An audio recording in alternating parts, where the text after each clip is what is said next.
ফ্লাইওভারের দাবিতে বিক্ষোভ আপনাদের জানাবো। 19 নম্বর জাতীয় সড়ক অবরোধ, স্কুলের পোশাক পরে বিক্ষোভে পড়ুয়ারা। দেখাচ্ছি সেই ছবি।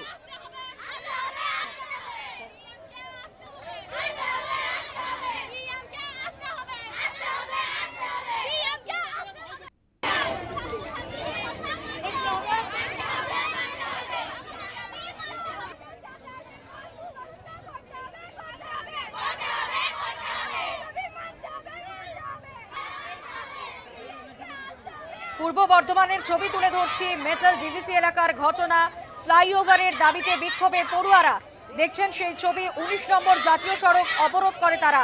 স্কুলের পোশাক পরে বিক্ষোভে বসে পড়ে পড়ুয়ারা।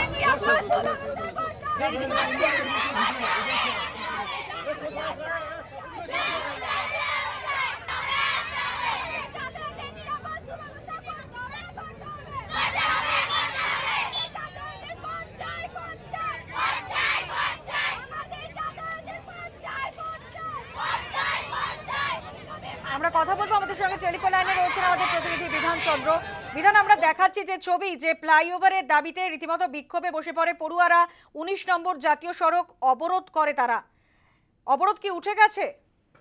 দেখো, অবরোধ উঠে গেছে, তবে পড়ুয়ারা যে দাবি নিয়ে আজকে এই অবরোধ শুরু করেছিল, তারা মূলত ফ্লাইওভারের দাবি জানাচ্ছে। তারা যেটা বলছে যে জাতীয় সড়ক নতুন করে সম্প্রসারণ হয়েছে, এই 19 নম্বর জাতীয় সড়কের যে মেটাল ডিভিসি এলাকা, সেই পার্শ্ববর্তী বেশ কয়েকটি গ্রাম রয়েছে, সেখানে অসংখ্য স্কুল পড়ুয়া রয়েছে। তারা স্কুলে যখন যায়, এই জাতীয় সড়ক সম্প্রসারণের ফলে তারা পারাপার হতে সমস্যা হয় এবং যে কারণে দুর্ঘটনা ঘটতে পারে, সেই আশঙ্কাতেই অনেকটা ঘুরপথে তাদের স্কুল যেতে হয়। স্কুলে যেতে দেরি হয়ে যায়। এমনই দীর্ঘদিন তারা দাবিও জানিয়ে আসছে যে অবিলম্বে এখানে একটা ফ্লাইওভার করতে হবে। আবারও আজকে তারা প্লাকার্ড হাতে, ফুল ড্রেস পরে রাস্তায় বসে পড়ে একেবারে অবরোধ শুরু করে। বেশ ঘন্টা খানেকের ওপরের সময় ধরে অবরোধ চলে এবং তারা যেটা দাবি জানাতে থাকে, জেলা শাসককে ঘটনাস্থলে আসতে হবে, এমন দাবিটা অনড় থাকে।